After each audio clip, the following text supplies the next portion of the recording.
Olá, amados, paz e bem, eu sou Melquisedeque e estou aqui para os comentários da lição desta semana. Lições Bíblicas da editora CPAD Classe de Jovens, terceiro trimestre de 2024. Nesse trimestre nós estamos estudando o livro do profeta Daniel. E a lição de hoje é a lição de número 7, com o tema Deus abate o coração orgulhoso. O texto em questão desta lição é o capítulo 4 do livro de Daniel, que relata o sonho que Nabucodonosor teve de uma grande árvore e também o momento em que este sonho se concretiza, essa revelação se concretiza na vida de Nabucodonosor, quando Deus determina que ele vivesse com os animais. Então, você é nosso convidado para participar desta aula, estar aqui conosco para aprendermos mais da palavra de Deus. O assunto central desta lição, da lição de número 7, é o orgulho. Lembrando que, sendo um assinante do ebdenfoco.com, você tem slides da revista CPAD 100% baseado na revista, com imagens de qualidade e prontos para serem usados. Isso mesmo, slides da revista CPAD 100% baseado na revista, slides editáveis.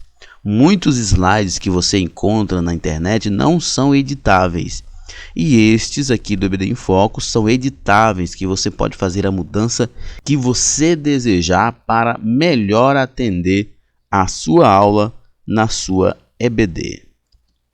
Temos experiência na produção de slides e subsídios para a revista da CPAD desde 2016 e já fizemos mais de 750 slides e você pode baixar todos eles aqui. Basta você se tornar um assinante do ebdenfoco.com. Temos uma equipe qualificada que se dedica toda semana para entregar um conteúdo de qualidade para atender a sua necessidade na sua EBD. O conteúdo da assinatura dos slides tem os slides de adultos, slides de jovens, mais bônus, slides de escatologias, slides de discipulado, sermões em PDF, curso básico de teologia e cursos diversos, incluindo curso de capacitação para professores. Acesse o site ebdenfoco.com ou entre em contato conosco pelo WhatsApp 94DDD 984092869 para mais informações. Então é isso aí, vamos para o nosso comentário. O texto principal da nossa lição se encontra em Daniel capítulo 4, verso 37, que diz: Agora, pois, eu, Nabucodonosor, louvo e exalto e glorifico o Rei dos céus, porque todas as suas obras são verdades, e os seus caminhos juízo, e pode humilhar aos que andam na soberba. Depois de passar pelo processo, Nabucodonosor reconhece a grandeza de Deus e dá a Deus o louvor, a glória que ele merece. Reconhece o poder de Deus, reconhece que Deus é verdade dentro de um contexto em que ele vivia, de paganismo, de acreditar em vários deuses. Ele reconhece que Deus é o único Deus verdadeiro, reconhece que Deus é justo e reconhece que ele é soberano. A Bíblia não faz muitos relatos sobre o final da vida de Nabucodonosor, mas muitos teólogos, muitos expositores vão acreditar que ele finalizou seus dias temendo a Deus. O resumo da lição nos diz: nunca devemos nos orgulhar de nossas capacidades e realizações, pois em tudo dependemos da graça de Deus. Nós somos seres contingenciais, nós não somos seres absolutos. Ou seja, não sendo seres absolutos, nós somos dependentes. Como nós somos criaturas de Deus, nós somos absolutamente dependentes do nosso Criador em tudo que fazemos. Orgulhar-nos do que somos, do que fazemos, do que temos, é uma grande tolice, uma vez que tudo que vivemos é pela graça de Deus.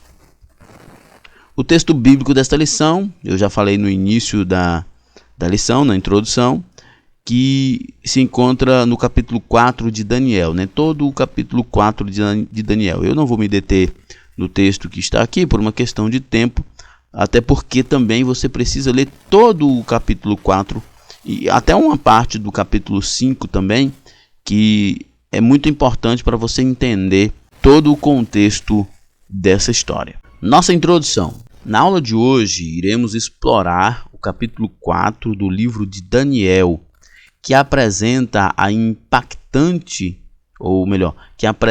um impactante testemunho pessoal do rei Nabucodonosor. Isso é verdade, né? O capítulo 4 apresenta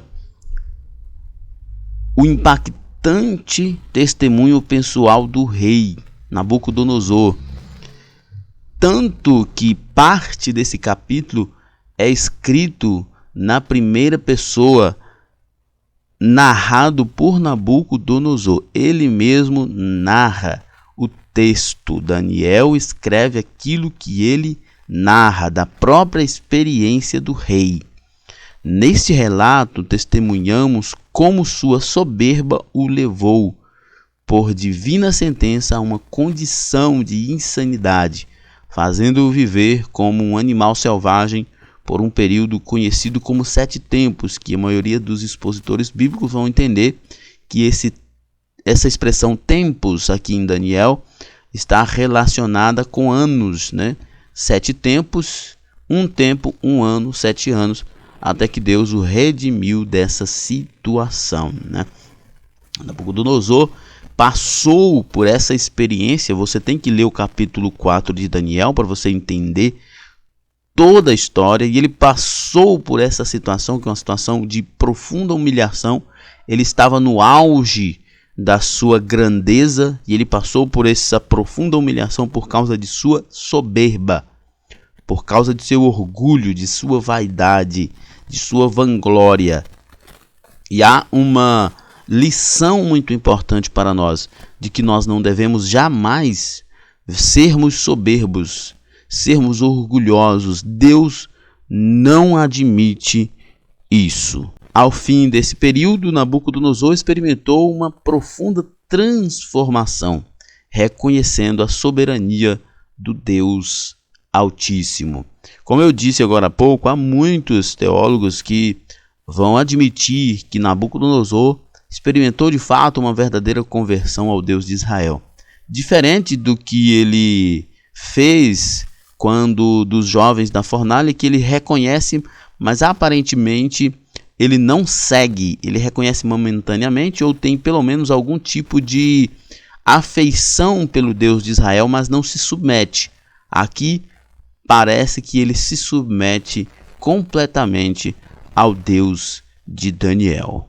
Vamos para o nosso primeiro tópico. O primeiro tópico nos diz: o edito e o sonho do rei. O edito real. O 4º capítulo do livro de Daniel começa com o edito de Nabucodonosor, uma espécie de pronunciamento oficial para conhecimento de todos. Nele, o rei declara a grandeza de Deus.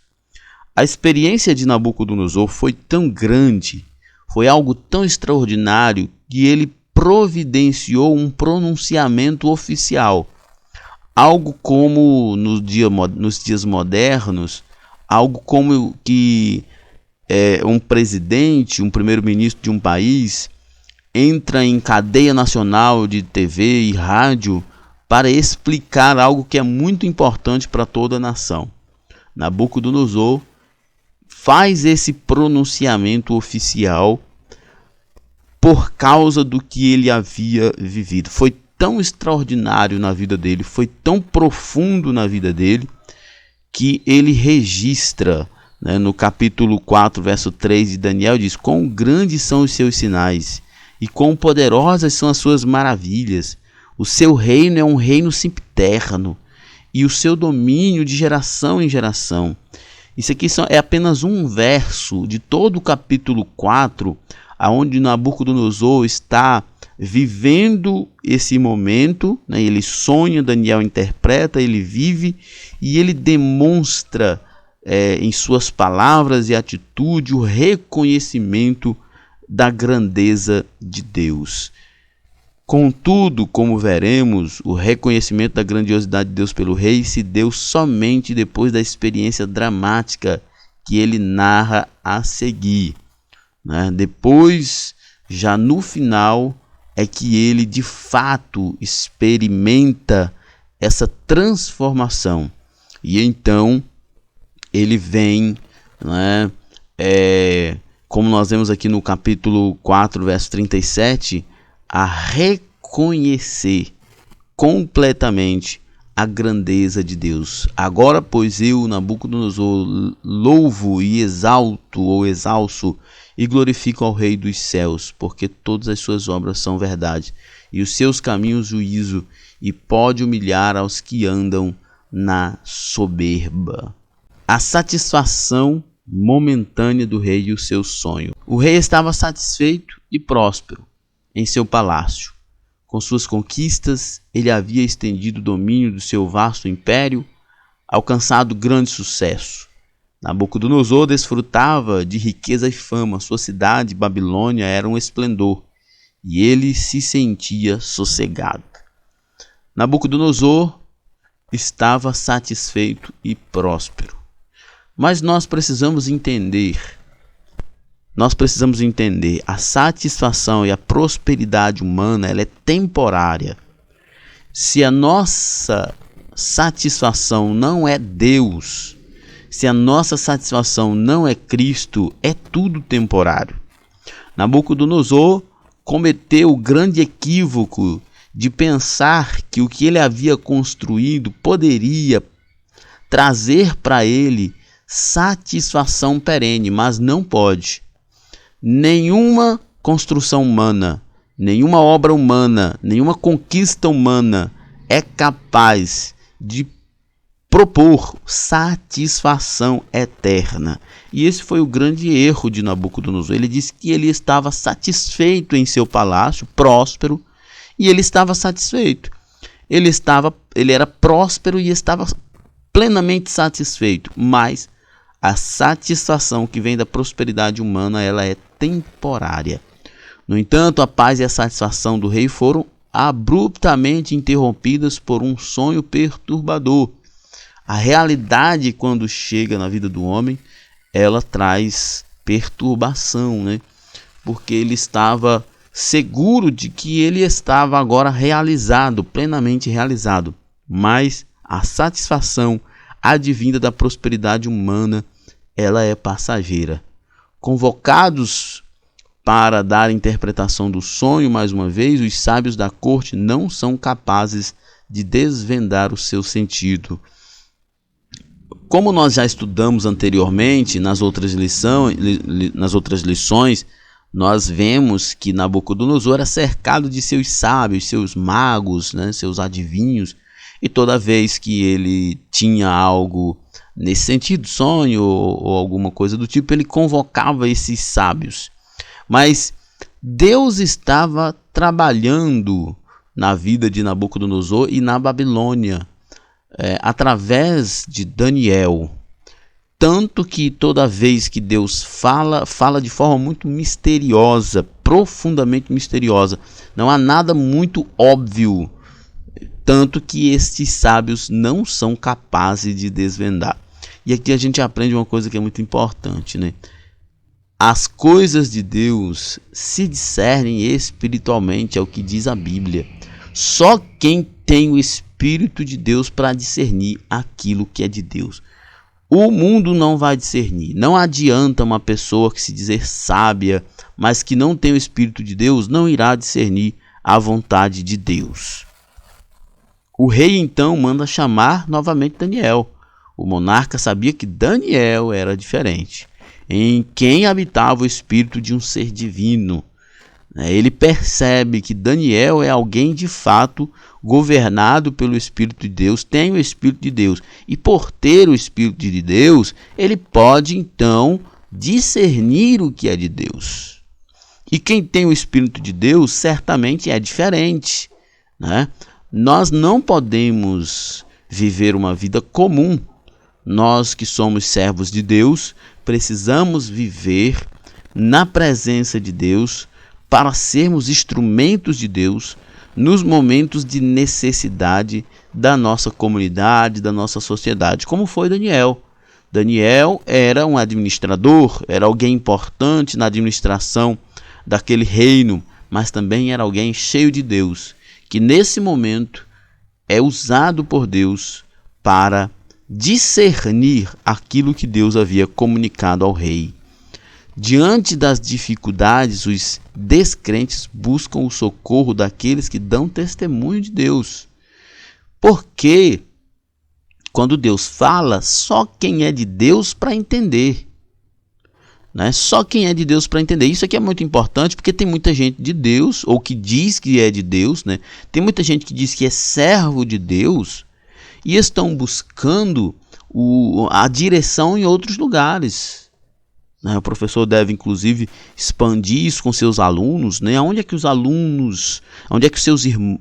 seus alunos, irmãos da igreja, sua família, está buscando direcionamento para o seu dia a dia na palavra de Deus, na oração, ou em gurus da internet, em gurus de livros, ou como eu já vi, ainda vejo hoje, muitos cristãos que leem horóscopo para saber como vai ser o dia. Isso é a coisa mais absurda, mais estúpida.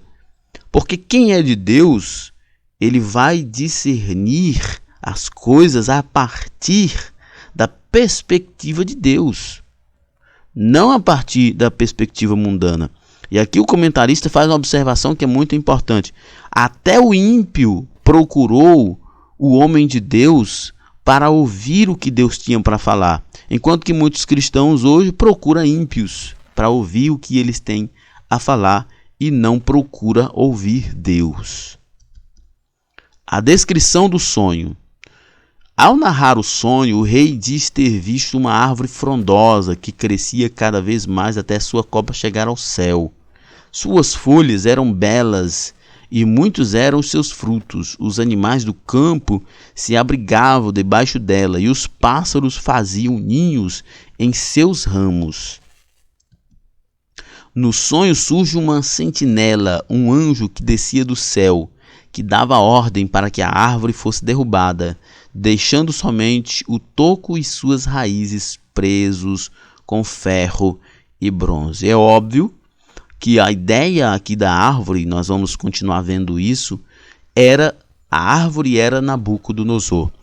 E a grandeza, a suntuosidade desta árvore no sonho para Nabucodonosor, e ela é mostrada para Nabucodonosor com o objetivo muito específico de mostrar o quanto ele, tanto para com o mundo quanto para com a própria perspectiva, o quanto ele havia se tornado grande. Mas essa grandeza dele não era nada diante de Deus, porque ele poderia estar no auge, porque o mundo, a Babilônia poderia estar completamente satisfeita nos feitos de Nabucodonosor, no que ele havia construído, mas se Deus determinasse a queda, isso aconteceria. E é isso que é revelado no sonho. No sonho está aquela árvore, como diz aqui o texto. Ao narrar o sonho, o rei diz ter visto uma árvore frondosa que crescia cada vez mais até sua copa chegar ao céu. Suas folhas eram belas e muitos eram seus frutos. Os animais do campo se abrigavam debaixo dela, os pássaros faziam ninho em seus ramos. Era algo que trazia sustento para todo um ecossistema. Mas mesmo assim, mesmo ela sendo tão importante para tanta gente, ela sendo tão grande, ela ainda era muito pequena diante de Deus. Bastava uma palavra de Deus para ela cair. E é aí que o rei vê uma sentinela, um anjo descendo do céu e dizendo: a árvore será cortada. Simplesmente assim, Não há uma explicação, simplesmente Deus determina, porque Deus é o Senhor de tudo. Ele deveria ser molhado com o orvalho do céu e viveria com os animais selvagens. Durante 7 tempos teria a mente de um animal selvagem em vez de mente humana. Isso aqui é extraordinário. O sonho mostra a suntuosidade de um homem, de um nome, de uma nação. E de repente a imagem central de toda essa glória, que é o próprio Nabucodonosor, é transformado ou reduzido a um animal selvagem. Deus abatendo Nabucodonosor, tirando ele da sua arrogância, da sua soberba, da sua suntuosidade, transformando ele em um animal. Deus é capaz e pode fazer no seu juízo com que o homem arrogante seja profundamente abatido, levando ele a rastejar na terra. Segundo tópico, Daniel interpreta o sonho e aconselha o rei, agindo com prudência.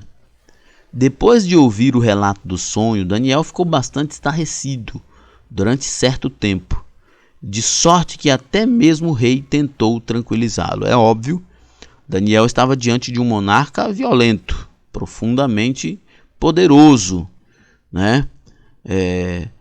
Daniel, porém, sabia do significado do sonho e possivelmente estava preocupado em como declarar a interpretação ao rei.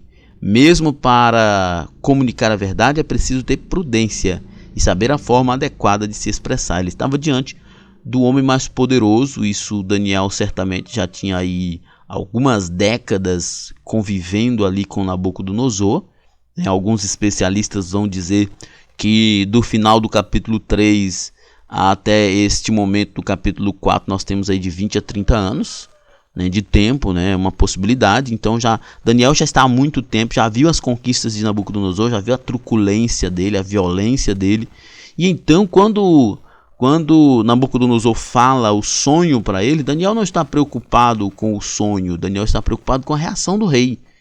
Ele fica estarrecido, ele fica preocupado, ele diz: rapaz, agora a verdade é essa. A verdade é que o rei será abatido. A verdade é que o rei será humilhado. A verdade é que o rei cairá. Mas como eu vou falar isso para ele, sendo ele quem é? E ele então tem prudência. Ele busca ficar um pouco calado, esfriar a cabeça, né? A gente não pode tomar decisões no calor do momento, no ímpeto da emoção. E é isso que Daniel nos ensina. Diz o texto que ele ficou bastante preocupado e em silêncio por um certo tempo, refletindo sobre aquilo, olhando para o rei, imaginando como deveria fazer, como ele deveria falar aquilo. É importante, nós precisamos falar a verdade, mas a verdade precisa ser dita com amor, a verdade precisa ser dita com educação, a verdade não precisa ser dita com arrogância. Especialmente nesse contexto aqui, Daniel está lidando com uma situação onde Deus abate um arrogante. Não faz sentido ele tratar a situação também com arrogância. Ele chega humilde, prudente e paciente. E Nabucodonosor não tem outra reação senão acreditar no que está para acontecer. A interpretação do sonho. Agindo com coragem e cautela, Daniel passou a contar ao rei a interpretação do sonho. Primeiro, a árvore majestosa. A árvore simbolizava a formosura, a grandeza e a riqueza do reino de Nabucodonosor. Realmente, esse rei que governou a Babilônia no período de 605 a 562 a.C., 43 anos, foi um dos mais poderosos da história da Mesopotâmia. Daniel foi enfático ao dizer que a árvore era o próprio rei. És tu, ó rei. Daniel ouviu toda a situação, ouviu todo o relato, e ele não teve outra escolha senão dizer a verdade. E a verdade para Nabucodonosor era: você é esta árvore majestosa e tudo que você construiu. Falar isso era um choque de realidade muito grande, porque o início desse sonho faz com que Nabucodonosor ainda se eleva mais ainda. Mas quando o sentinela diz, ele se abate, porque tudo aquilo que era grandioso, suntuoso, majestoso, agora será lançado por terra. Toca naquilo que era mais precioso para Nabucodonosor, o seu orgulho, as suas conquistas. Segundo, o juízo divino. O semblante do rei deve ter caído ao ouvir o restante da interpretação. Ele começa, vendo que ele é grande, de fato, ele é muito grande.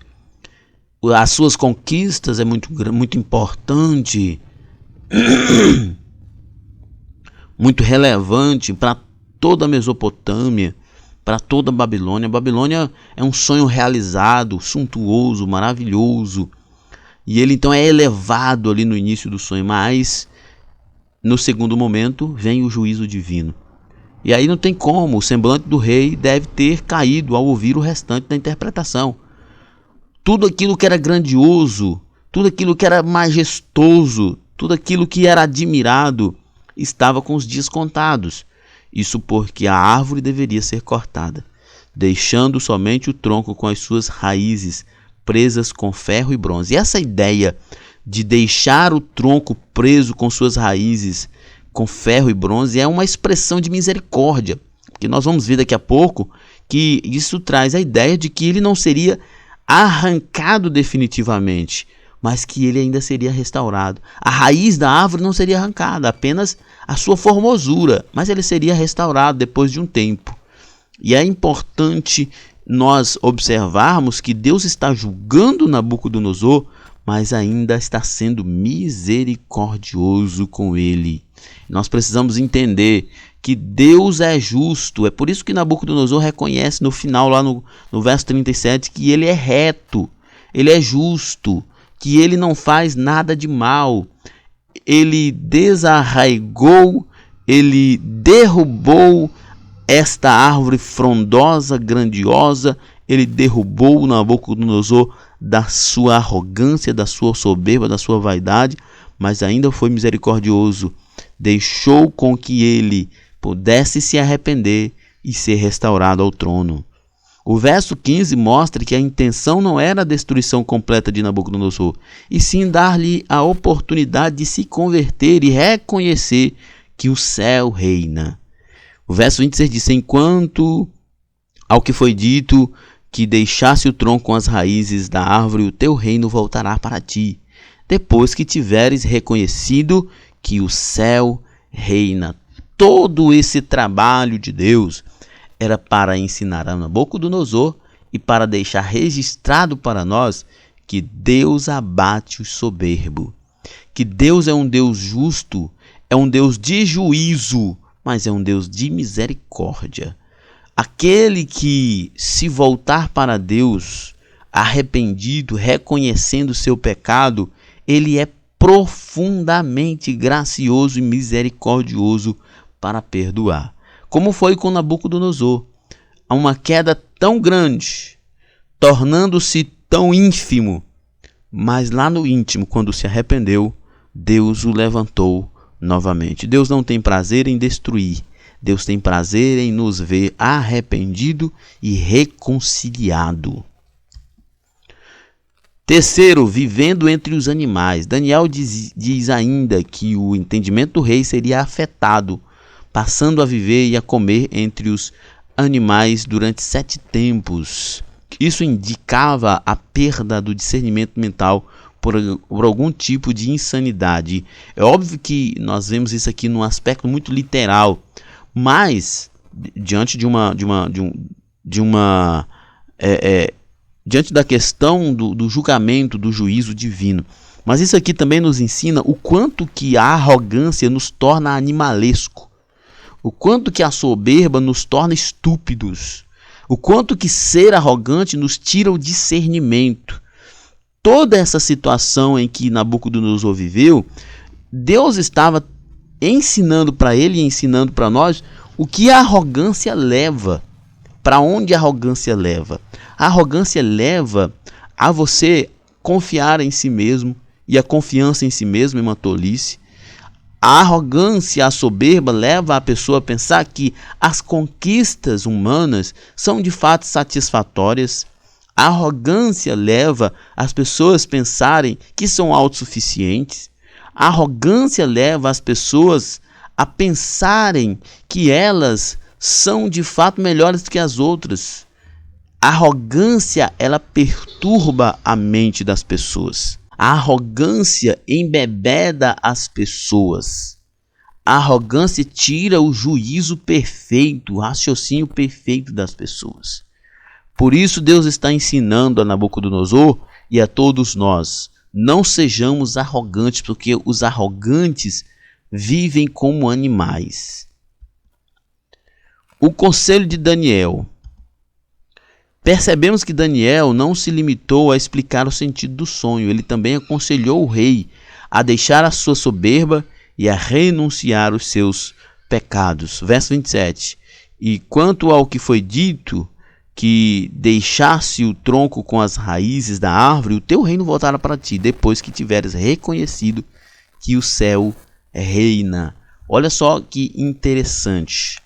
Daniel não está aqui numa situação muito favorável, mas ele sabe que antes de conselheiro do rei, ele é um profeta de Deus, e o profeta precisa pregar o arrependimento. Você pode avaliar isso em todos os livros proféticos da Bíblia. Todos os livros proféticos têm esta mensagem central: arrependimento.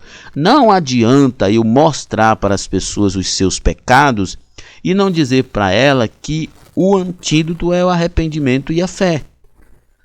Foi isso que Jesus ensinou: arrependei-vos e creia no Senhor Jesus, porque é chegado o reino.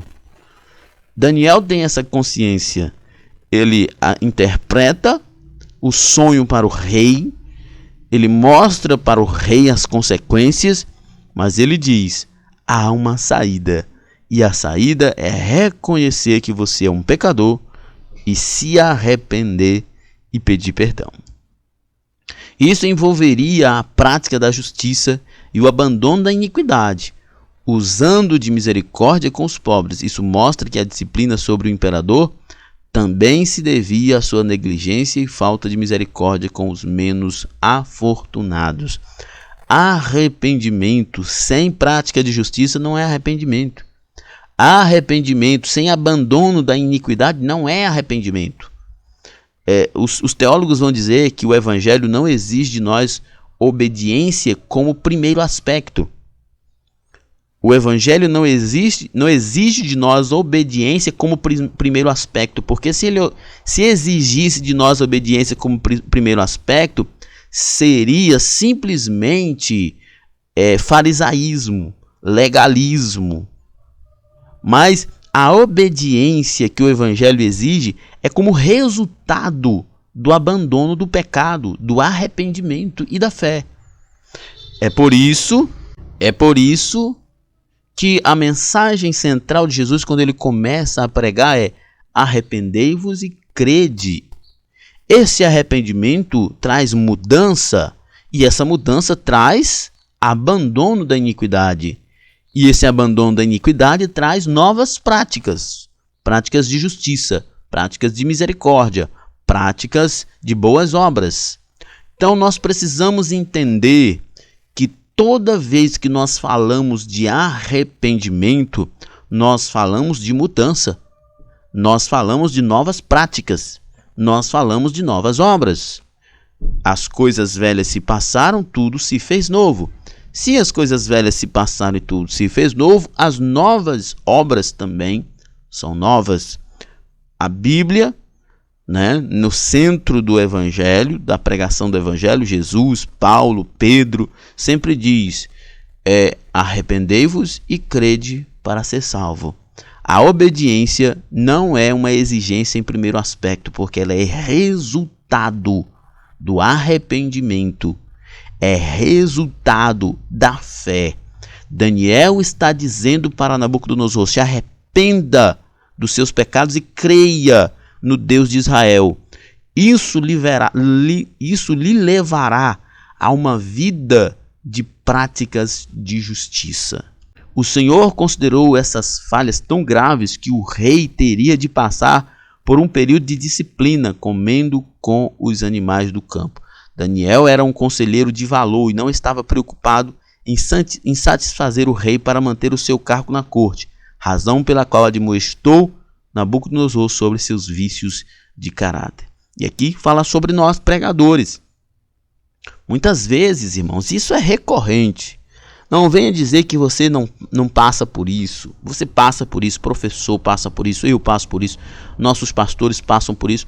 A preocupação de como falar para aquela pessoa, com medo daquela pessoa se afastar, com medo daquela pessoa se desviar. Mas nós aprendemos com Daniel que com prudência, com sinceridade e com amor, nós não devemos estar preocupados com os resultados pessoais quanto a nós, mas estarmos preocupados com a vida de quem está no pecado. É por isso que nós precisamos ter a coragem de dizer a verdade. Mas se nós dissermos a verdade com amor, nada irá acontecer de mal, a pessoa irá se arrepender. Foi o que Daniel fez. Certamente Daniel falou com prudência, com amor, e o rei não matou Daniel, porque ele tinha todo o poder, ele poderia matar Daniel, como ele tentou matar os sábios no primeiro sonho. Mas ele não matou porque Daniel era um conselheiro de valor, ele não estava preocupado em satisfazer as questões pessoais do rei, ele estava preocupado em falar a verdade, mas falar a verdade em amor. Terceiro tópico, o cumprimento da profecia e a restauração do rei. Deus abate o orgulho. 12 meses após o sonho, ele cumpriu-se cabalmente sobre a vida de Nabucodonosor. Quando o rei se vangloriava, uma voz do céu declarou-lhe o destino, sendo expulso da companhia humana e passando a viver como animal. Teve um surto que retirou a sua sanidade mental. Deus estava mostrando quem era o verdadeiro soberano e que ele resiste aos soberbos. No capítulo 5, Daniel declara que quando o seu coração se exaltou e o seu espírito se endureceu, em soberba foi derrubado do seu trono real e passou dele a sua glória. Quando Daniel estava falando isso para Belsazar, ele então explica o porquê, o contexto da queda de Nabucodonosor. Quando o seu coração se exaltou demais, o seu espírito se endureceu demais, ficou soberbo, então ele foi derrubado.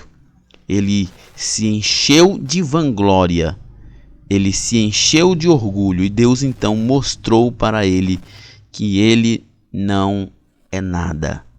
Ele não era nada. E esta é uma lição importante para nós, irmãos. Nós nos envaidecemos tanto por construções e conquistas bem a menos do que as de Nabucodonosor. Nós nos envaidecemos, nós nos orgulhamos, nos vangloriamos. E nós precisamos entender que o coração exaltado, o espírito endurecido e soberbo, Deus abate, Deus derruba. Nós devemos viver em humildade. Reiteradamente a Bíblia adverte sobre os perigos da soberba e do orgulho prepotente. Tiago 4,6 diz: antes da maior graça, portanto, diz Deus, resiste ao soberbo, dá, porém, graça aos humildes. É interessante que nós devemos meditar sobre essa questão. A soberba e o orgulho, eles são perigosíssimos. Eles tentam nos transformar em deuses autossuficientes. C.S. Lewis diz que o orgulho é como uma galinha que choca todos os outros pecados. E uma pessoa que é orgulhosa, geralmente é orgulhosa por outros pecados. Ou é orgulhosa por conquistas pessoais, como foi Nabucodonosor, ou é orgulhosa como uma falsa piedade, né? Como diz o pastor Khaled Nassif, né, que inclusive esteve aqui na nossa cidade pregando esse final de semana. Os cristãos hoje em dia aprenderam a ter um imenso orgulho por sua humildade. É uma contradição soberba, né? Como que eu vou ser orgulhoso porque sou humilde? Mas nós precisamos entender isso. Nós precisamos fazer essa análise e perceber que nós estamos sendo orgulhosos e vestindo o nosso orgulho de falsa piedade. Muitos cristãos são orgulhosos e vestem esse orgulho de piedade. Mas orgulho é orgulho, mesmo que ele esteja vestido de piedade. Jesus afirmou que qualquer que a si mesmo se exaltar será humilhado, e qualquer que a si mesmo se humilhar será exaltado. Portanto, é melhor ser humilhado para ser exaltado por Deus. É melhor se humilhar para ser exaltado por Deus do que se exaltar e ser humilhado por Ele. Daniel, por exemplo, humildemente começou na corte como um garoto, um estudante, mas por causa da sua humildade, por causa do seu compromisso com a verdade, foi elevado a líder da Babilônia. O rei reconhece a grandeza de Deus. Tudo isso sobreveio sobre Nabucodonosor para que ele reconhecesse o poder do Altíssimo. Isso é uma perspectiva importante, né? Nós temos a palavra de Deus. Nabucodonosor tinha a palavra de Deus, tinha Daniel ali falando a palavra de Deus. Mas às vezes nós nos endurecemos tanto, como fez Nabucodonosor, que é preciso Deus agir poderosamente, que é preciso Deus nos quebrar para reconhecer quem é Deus. Embora fosse chamado pelo profeta Jeremias de servo do Senhor, no sentido de ter sido um instrumento divino para punir Israel, o rei babilônio não assumiu uma posição de humildade perante Deus. Ocorre que o ímpio precisa ser confrontado pela palavra de Deus e saber que se encontra perdido. É necessário que haja reconhecimento da nossa condição de pecaminosidade.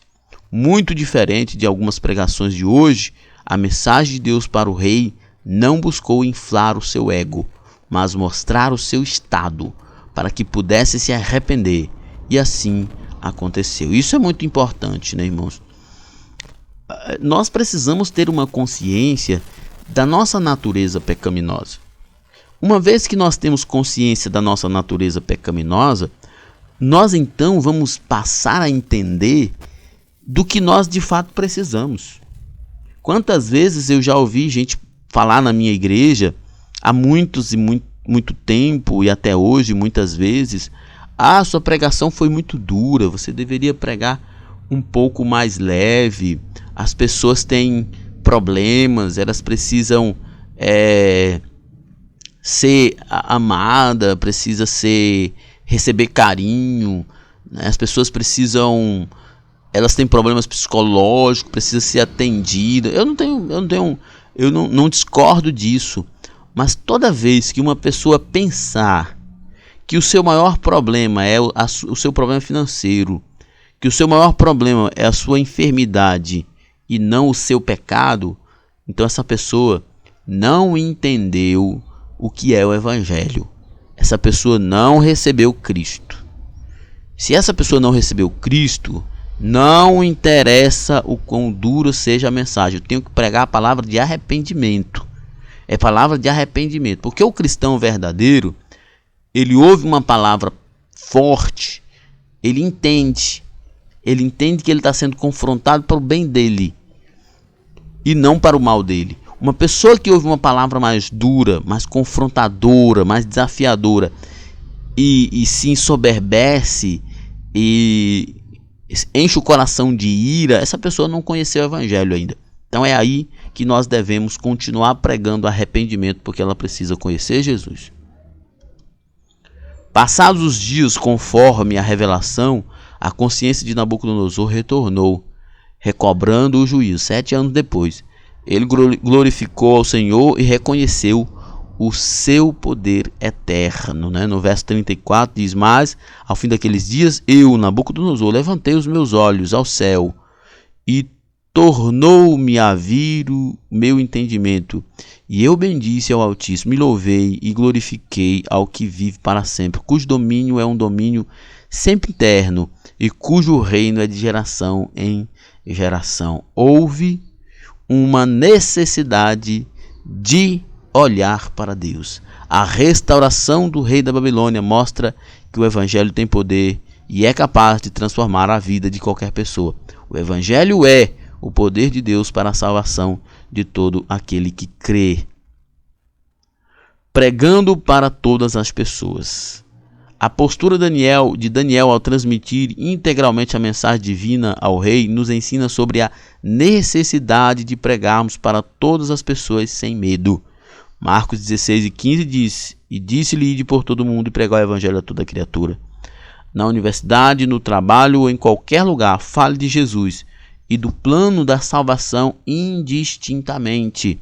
Anuncie o evangelho aos pobres e aos ricos e não tenha receio de testemunhar para as autoridades. Daniel não desistiu de Nabucodonosor e não se deixou levar pelo histórico. Ele sabia que quem transforma é Deus. Nós, como pregadores, precisamos entender e precisamos reconhecer o poder do evangelho. Uma vez que nós reconhecemos o poder do evangelho, nós simplesmente pregamos. Simplesmente pregamos. Porque quem opera o arrependimento, a transformação, a conversão na vida da pessoa é Cristo. Nossa conclusão. A história pessoal de Nabucodonosor nos oferece uma poderosa lição sobre as consequências da arrogância e da exaltação diante da majestade do Todo-Poderoso. Ela destaca a suprema soberania divina sobre toda a criação, lembrando-nos de que nenhuma criatura pode rivalizar com a glória de Deus. O episódio ilustra a capacidade da misericórdia e da justiça divina de redimir o ser humano arrependido, revelando a esperança de transformação e restauração para qualquer pessoa. Não importa o quão longe ou quão alto você chega nos seus pecados, Deus vai lhe abater. E não importa o quão baixo você chegue, Deus pode te levantar, porque Ele é justo e misericordioso. Muito bem, chegamos ao final de mais uma aula. Você que faz uso dos nossos slides na sua escola bíblica, tire uma foto de você ministrando e nos envie para os nossos arquivos. Acesse o site ebdemfoco.com ou entre em contato conosco pelo WhatsApp para mais informações. Na plataforma ebdemfoco.com você tem tudo o que precisa para ministrar uma aula de excelência na EBD. Ficamos por aqui. Até a próxima. Paz e bem a todos.